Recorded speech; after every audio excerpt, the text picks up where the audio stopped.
10 years ago, humanity was burning so much fossil fuel that Earth was on track to overheat by a catastrophic 4 degrees Celsius by century's end.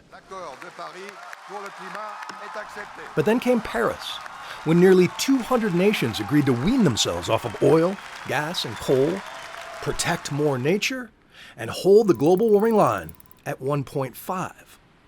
The Paris Accords led to innovation and market forces that now make sun, wind, and storage cheaper and more popular than ever. But humanity is still burning way too much carbon, and the UN announced this week that Earth will likely overshoot 1.5 on the way to around 2.6, which would still mean the end of coral reefs and mountain glaciers, coastal cities, and island nations as we know them. So going into history's 30th conference on climate change in Brazil, the stakes could not be higher. And then at this pivotal moment comes the second coming of Donald Trump, who is actively trying to force all of these countries to go backwards on climate. And then Bill Gates drops a 5,000-word memo in which he argues that less money should go towards the climate buckets and a lot more should be poured into solving global poverty and global health. But Katherine Hayhoe, climate scientist at Texas Tech, argues climate is not a bucket. Climate is the hole in every other bucket. The hole that makes solving these problems that much harder and more expensive.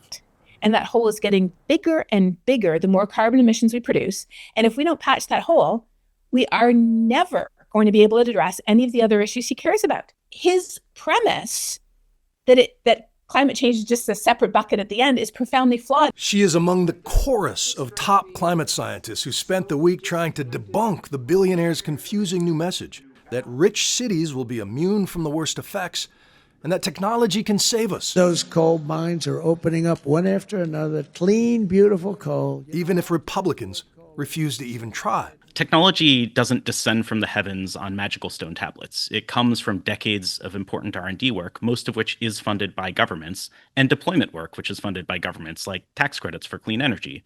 And so this idea that we can somehow rely on technology to save us independent of policy, independent of what we actually do to get that technology out there, I think is worrying. They had just fired their entire climate team at CBS. I was literally reading this instead of going to do that interview.